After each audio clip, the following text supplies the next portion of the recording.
Peut-on renoncer à la vérité ?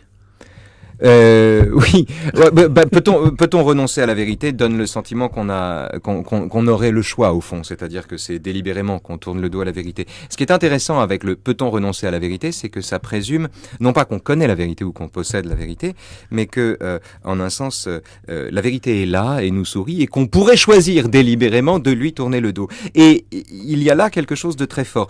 Je dis ce que ça m'évoque. Allez-y.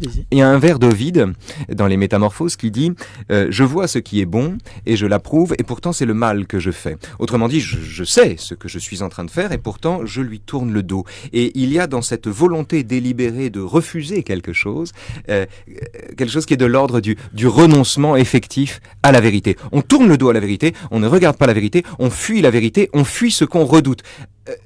En général, la vérité ne nous est pas tant masquée parce qu'elle serait recouverte de plein de choses, que par notre désir de ne pas la voir.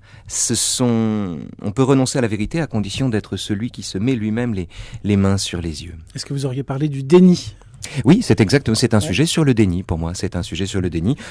Quand je ne sais pas moi, quand quelqu'un propose par exemple un programme économique absurde, ou bien quand un homme politique fait campagne sur un thème qui est improbable ou sur des propositions qu'il sait irréalistes, il renonce de lui-même à la vérité. Il l'a remplacée par le franc-parler et en vérité il fait son miel sur une vérité qu'il abjure.